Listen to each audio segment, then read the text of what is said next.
We are into the baseball winter meetings, and now two alleged targets of the Boston Red Sox are off the board.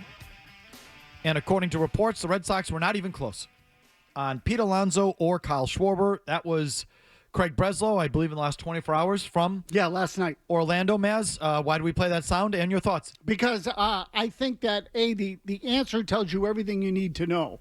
When he says, well, we're not going to get into particulars, you know why? Because they weren't even in the freaking universe.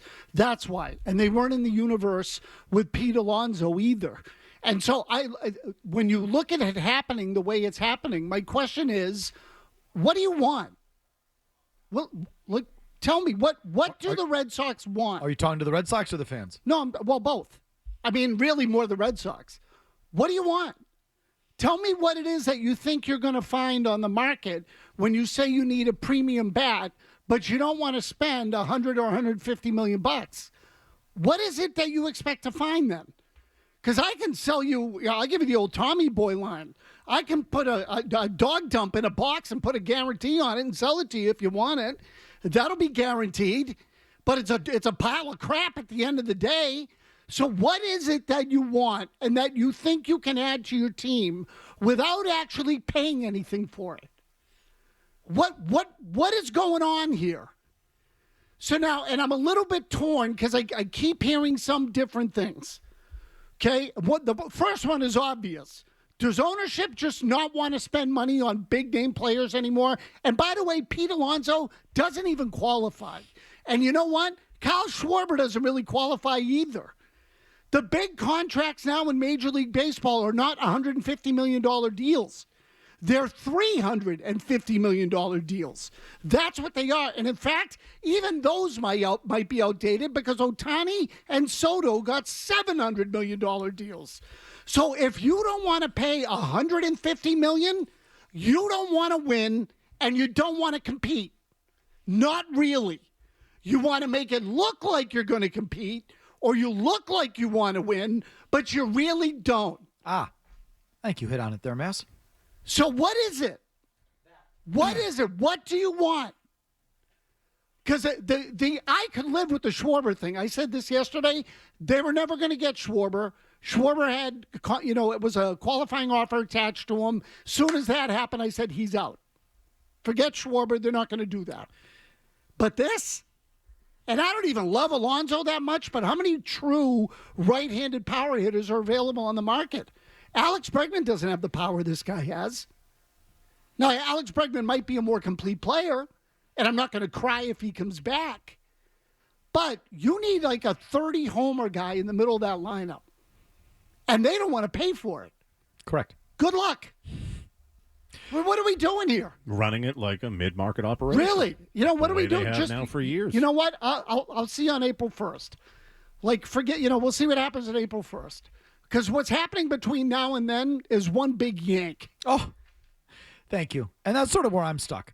The following analysis that I'm going to give you is separate than how I feel about the team. I think the team's going to be pretty good.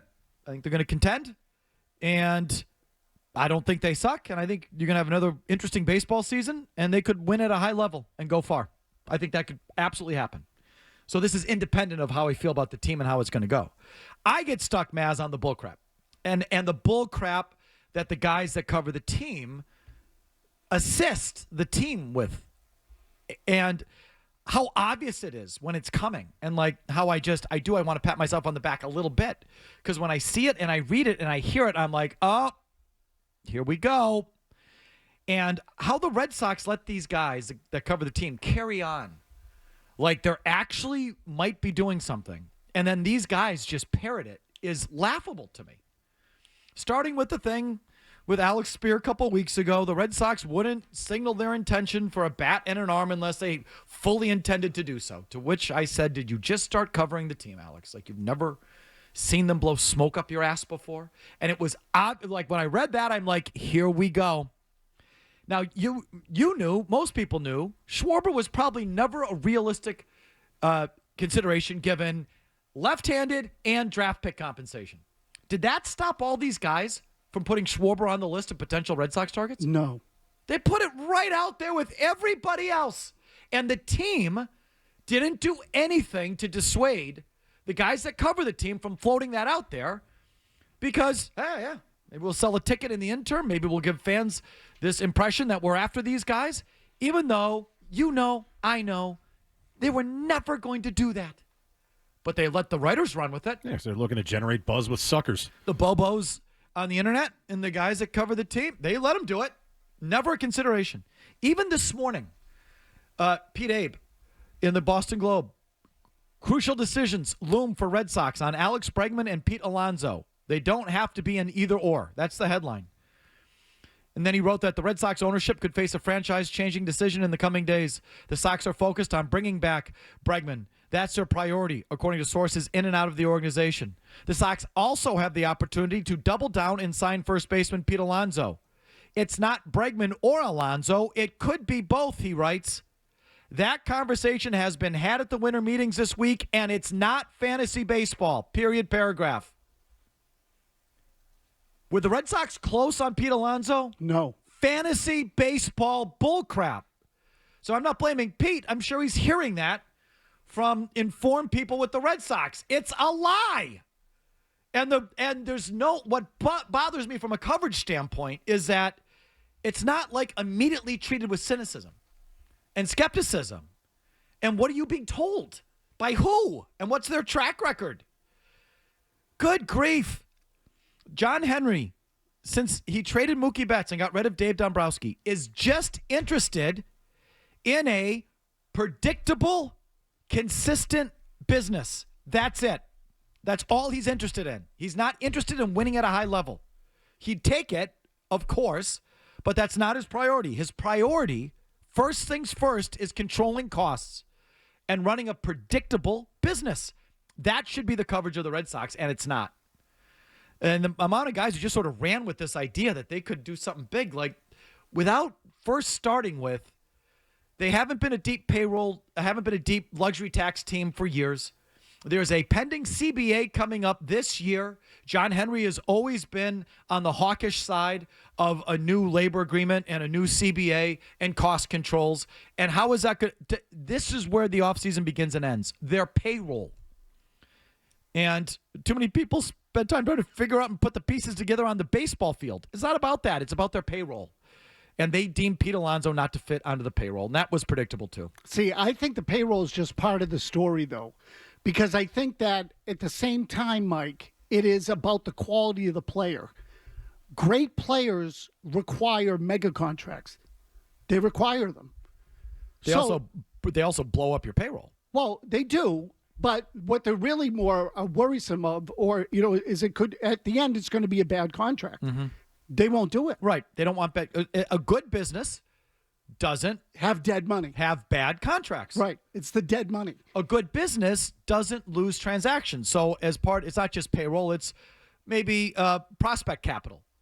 Maybe some of the guys they would have to trade for, it's too rich for their blood in terms of prospects. It's not necessarily money, but it's prospects. But bad business doesn't overspend, whether it's in money or personnel. So that's what they're driven by. They're not driven by winning at the highest level. They're definitely not by that. This is evident to me. And there are a lot of things about this whole thing that, look, I did some stuff I did something for a web today that's small and detail oriented, but bear with me because it relates. Alex Cora did an interview yesterday on the MLB Network where he was asked about the pitching and the rotation, and then he veered off and said, one of the things about Sonny Gray, by the way, when he gets right-handed batters out, they hit the ball to right center field, and we have Rafaela and Abreu out there, yeah. And they're going to catch those balls, so hit all the balls you want to right center field. I heard that, yeah. Okay. So I looked it up. I said, that's, why is that relevant all of a sudden? And Sonny Gray gave up 25 home runs last year. 15 of them were to right-handed batters. He's worse against righties than lefties. So in their pursuit of Joe Ryan... And he's a righty. He's a righty. In their pursuit of Joe Ryan, they looked at Sonny Gray and said, wait a minute. If we take the same home runs that he gave up and move them to our ballpark, his ERA actually becomes 3.2 instead of 4.5. And I'm making those numbers up.